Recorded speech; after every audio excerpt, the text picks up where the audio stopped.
Kung hey fa choy, nag-try ako, binigyan kami ng tikoy, eto siya. Tinry kong niluto. Una, yung normal frying with egg. Try natin.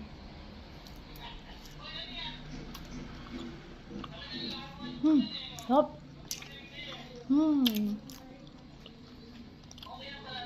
Ang lambot.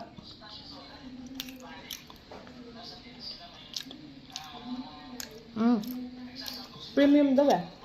Ganito pala yung lasa ng premium. Next. Molo wrapper or yung lumpia wrapper, nilagyan ko ng cheese. Yung cheese na ginamit ko is Eden cheddar cheese. Wala akong ibang hinalo. Cheese lang at yung wrapper. At syempre, pinirito natin.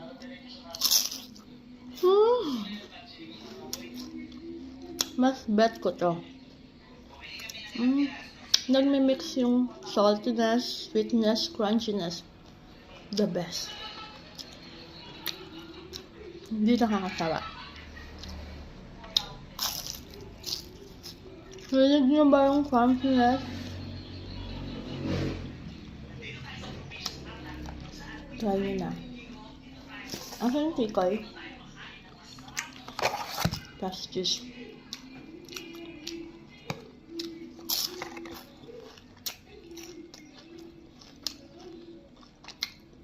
Hindi to endorsement, guys.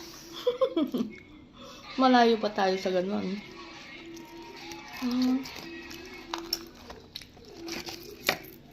Feel ko mauubos ko to.